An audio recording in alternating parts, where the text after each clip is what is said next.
Well, the political chaos on Capitol Hill could be a big gift to Russian President Vladimir Putin as the war in Ukraine drags on. Republicans scrambling now to find a replacement for Kevin McCarthy, and Washington's inaction affecting the action on Ukraine's front lines. New funding cannot be approved until there is a new U.S. House Speaker. And the Pentagon is already warning that the aid pipeline to Ukraine is running very low. Many analysts say Kyiv burns through about $2.5 billion worth of equipment and munitions alone every single month. So we're just learning of a move that could ease some of the critical shortages facing Ukraine's military, at least temporarily. The U.S. has transferred over 1 million rounds of seized Iranian ammunition to the Ukrainian armed forces. And CNN understands more confiscated equipment, including weapons, are set to follow. CNN's Natasha Bertrand is following the story, which was alerted first on CNN, and joins us live from the Pentagon. So this was an issue that's been debated over the past few months, what to do with the weapons that had been seized from Iran. It appears now, as we've been reporting with your reporting, that the U.S. has made a final decision.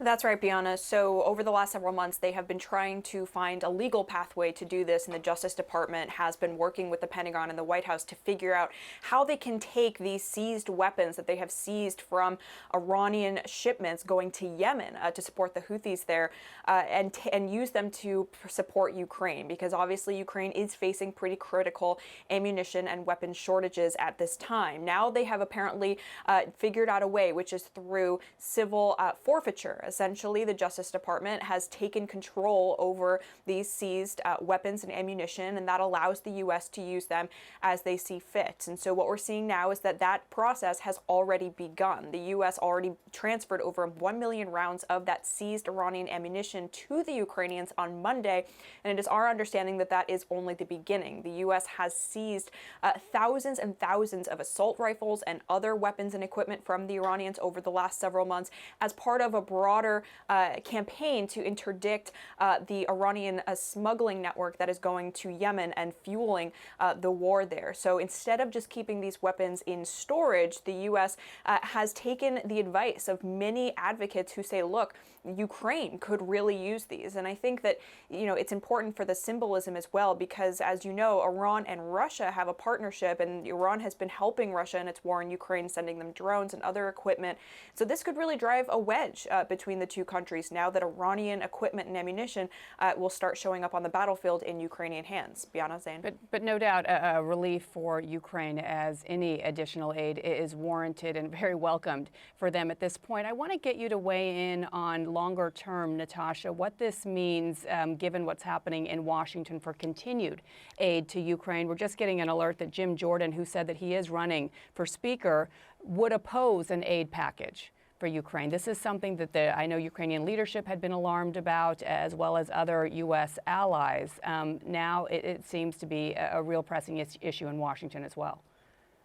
It's going to be a really tough fight, and I think the administration is definitely concerned about it because they are running extremely low on funds. The Defense Department wrote a letter to members of Congress just last weekend saying that if the new funding is not approved, then they really only have about a couple months left of funding, and the Ukrainians could eventually run dry. And any kind of gap between what the Ukrainians are able to use in terms of their fight against Russia and, of course, the Russian onslaught, that is very dangerous, especially going into winter.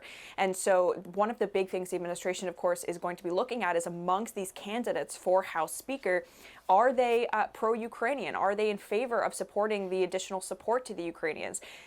Right now, one of the leading contenders, Jim Jordan, he apparently is saying that he is not in favor of that. It remains to be seen whether he can be swayed or whether the other candidates will be able to be lobbied by the administration. But it is definitely an extremely critical moment for the Ukrainians as they wait for that additional U.S. support, Bianna. Yeah, Jim Jordan telling our Manu Raju, quote, "I am against that." We will continue to follow this story. Natasha Bertrand, thank you so much for breaking it for us. The White House is trying to ease allies' fears after funding for Kyiv was not included in that last-minute deal to avoid a government shutdown. CNN's Alex Marquardt reports. At a time when American support for Ukraine's fight against Russia is somewhat uncertain, the White House is now expressing confidence that most members of Congress will continue to support Ukraine. The White House announced earlier on Tuesday that President Joe Biden had held a call with various allies to coordinate ongoing aid for Ukraine. Those on the call included the Prime Minister of Canada, the head of NATO, as well as some in the European leadership. And the White House's John Kirby, a spokesman for the National Security Council, he told reporters that, quote, "We cannot under any circumstances allow America's support for Ukraine to be interrupted." Here's a little bit more of what Kirby had to say. The President reaffirmed the strong commitment of the United States to supporting Ukraine as it defends itself for as long as it takes, as did every other leader on the call. The leaders discussed efforts to continue providing Ukraine with the ammunition and the weapon systems that it needs to defend its territory, and to continue strengthening Ukrainian air defenses as they prepare for more attacks on critical infrastructure now, certainly, but also certainly in the winter months ahead. This comes as the Biden administration is escalating its efforts to pressure Ukraine to crack down on corruption. According to multiple U.S. officials who spoke with CNN, there have been several notices to Kyiv in the past few weeks indicating that certain kinds of U.S. economic aid will be linked to Ukraine's progress in reforming its institutions. The State Department even issued what is known as a démarche. It's a diplomatic note to Ukraine in the late summer, which said that the U.S. expects Ukraine to continue pursuing various anti-corruption and financial transparency efforts in order to keep receiving direct budget support. That is different, however, than military aid. In response, Ukraine's embassy here in Washington, D.C. told CNN that Ukraine has moved ambitiously, they said, to pass reforms and, quote, "We have conducted these reforms initiated by Ukraine with the help and support from the U.S., EU, and other friends." The embassy added that Ukraine delivers on this front. Alex Marquardt, CNN at the State Department. NATO's top military official is warning that Western allies are running out of ammunition to give to Ukraine. Admiral Bob Bauer says, quote, "The bottom of the barrel is now visible and the industry needs to step up production." The UK Armed Services Minister James Heapney echoed the warning during the same panel discussion at the annual Warsaw Security Conference. He says Western allies can't stop giving just because stockpiles are getting thin, although practically he is acknowledging the issue there. They can't stop giving if they don't have it. The European Union is stepping up with a large aid package for Ukraine. Sinez Nader Bashir joining us with details. Yesterday, we were talking about all of this extra money that the European Union is promising while it's in doubt in America.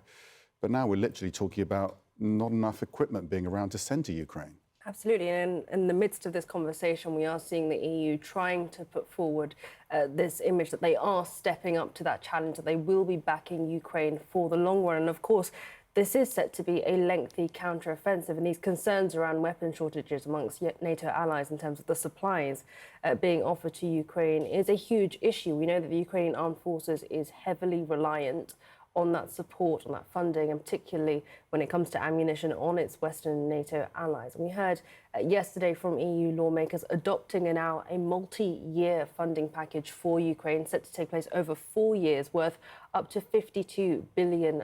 So this is a significant package, and it is crucially a long-term commitment to supporting Ukraine, which is the message that we have seen being put across by European leaders. They do intend to stick by Ukraine for the long run. And of course, we saw that call yesterday between President Joe Biden and his G7 and NATO partners. He once again reiterated that he, in his view, will stick by Ukraine, that Washington will not turn its back on Kyiv. But of course, with these questions around the US budget and questions around the additional funding that is being protected in the new US budget, there is concern amongst Ukrainian officials and, of course, amongst Ukrainian soldiers on the front lines who are dependent on this ammunition and on these weapons. And as you mentioned there, NATO now issuing that warning that they are seeing the bottom of the barrel, that production of this ammunition really needs to be stepped up at a much faster pace. And of course, we know that the counteroffensive has been going somewhat slower than many would have anticipated or hoped. And of course, we are nearing the more difficult winter months, which could pose a significant challenge to the Ukrainian armed forces